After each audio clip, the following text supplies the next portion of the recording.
Okay, നമ്മൾ discuss ചെയ്യുന്നത് fourth difference ആണ് അല്ലേ. So the treasury bills are the most important money market instrument. Treasury ബില്ലാണ് most important ആയിട്ടുള്ളൊരു മണി മാർക്കറ്റ് ഇൻസ്ട്രുമെൻ്റ് ആയിട്ട് ന്യൂയോർക്ക് മണി മാർക്കറ്റിനകത്ത് കൺസിഡർ ചെയ്യുന്നത്.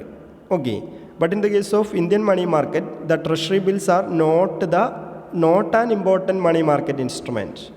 ഇന്ത്യൻ മണി മാർക്കറ്റിനെ സംബന്ധിച്ചിടത്തോളം ട്രഷറി ബില്ല് ഒത്തിരി മണി മാർക്കറ്റ് ഇൻസ്ട്രുമെൻറ്റ്സ് ഉണ്ട്, അതിനകത്ത് വരുന്ന ഒരു ഇൻസ്ട്രുമെൻറ്റ് മാത്രമാണ്. അതായത് ഇന്ത്യൻ മണി മാർക്കറ്റിനെ സംബന്ധിച്ചിടത്തോളം ട്രഷറി ബില്ലിന് പുറമെ കൊമേഴ്ഷ്യൽ ബിൽസ് ഉണ്ട്, commercial papers, certificates of deposit, inter bank participation, inter corporate deposit, repo instrument, bankers acceptance, ഇങ്ങനെയുള്ള ഒത്തിരി ഫിനാൻഷ്യൽ ഇൻസ്ട്രുമെൻറ്റ്സ് ഉണ്ട്.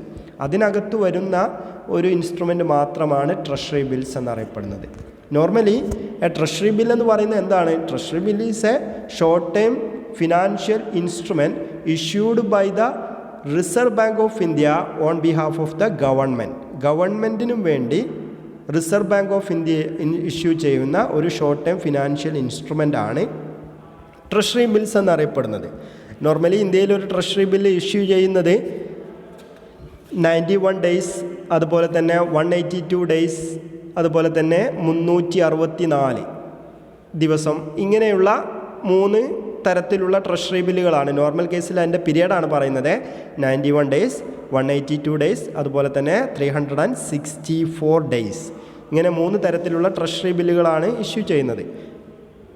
ഓക്കെ, ട്രഷറി ബില്ലിൻ്റെ പിന്നെ കോമൺ ആയിട്ടുള്ളൊരു ഫീച്ചറായിട്ട് നമ്മൾ പറയുന്നത് എന്താ? Treasury bills are issued at discount and redeemed at premium. Treasury bill issue ചെയ്യുന്നത് ഡിസ്കൗണ്ടിനാണ്, റെഡീം ചെയ്യുന്നത് പ്രീമിയത്തിനാണ്. ഇതെല്ലാം പറഞ്ഞത് ഇന്ത്യൻ മണി മാർക്കറ്റിലെ ട്രഷറി ബില്ലിൻ്റെ കേസാണ്. അപ്പോൾ നമ്മൾ ഡിഫറൻസ് പറഞ്ഞത് ന്യൂയോർക്ക് മണി മാർക്കറ്റിനെ സംബന്ധിച്ചിടത്തോളം ട്രഷറി ബില്ലാണ് അവിടുത്തെ ഏറ്റവും പ്രധാനപ്പെട്ട ഒരു money market instrument. But in the case of India, so treasury ബില്ലിനോടൊപ്പം തന്നെ നമുക്ക് ഒത്തിരി മണി മാർക്കറ്റ് ഇൻസ്ട്രുമെൻറ്റ്സ് ഉണ്ട്.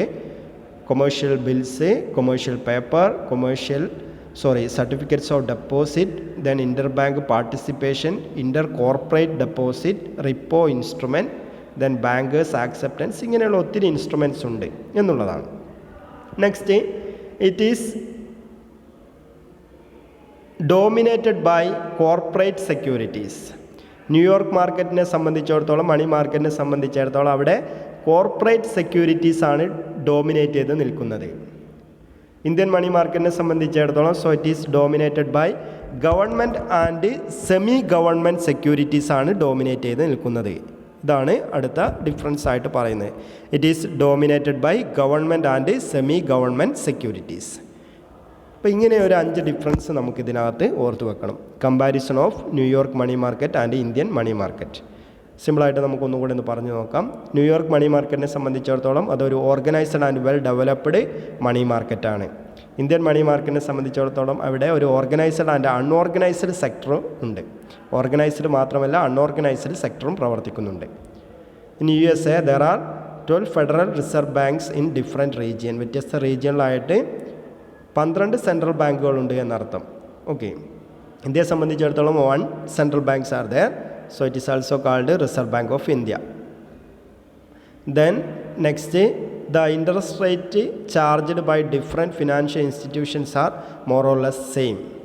ഇന്ത്യയെ സംബന്ധിച്ചിടത്തോളം വ്യത്യസ്ത പീരീഡിന് വ്യത്യസ്ത തരത്തിലുള്ള ഇൻട്രസ്റ്റ് റേറ്റാണ് ചാർജ് ചെയ്യുന്നത്.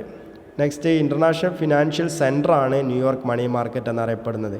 ബിഗ്ഗസ്റ്റ് ഫിനാൻഷ്യൽ മാർക്കറ്റാണ് ഇന്ത്യൻ മണി മാർക്കറ്റിനെ സംബന്ധിച്ചിടത്തോളം. So it is not an international financial centre. Then treasury ബില്ലാണ് മോസ്റ്റ് ഇമ്പോർട്ടൻ്റ് ആയിട്ടുള്ള ഫിനാൻഷ്യൽ ഇൻസ്ട്രുമെൻറ്റ്. ട്രഷറി ബില്ലിനോടൊപ്പം തന്നെ കൊമേഴ്ഷ്യൽ പേപ്പർ, കൊമേഴ്ഷ്യൽ ബില്ല്, ഇങ്ങനെയുള്ള ഒത്തിരി ഫിനാൻഷ്യൽ ഇൻസ്ട്രുമെൻറ്റ് ഇന്ത്യൻ മണി മാർക്കറ്റിനുണ്ട്.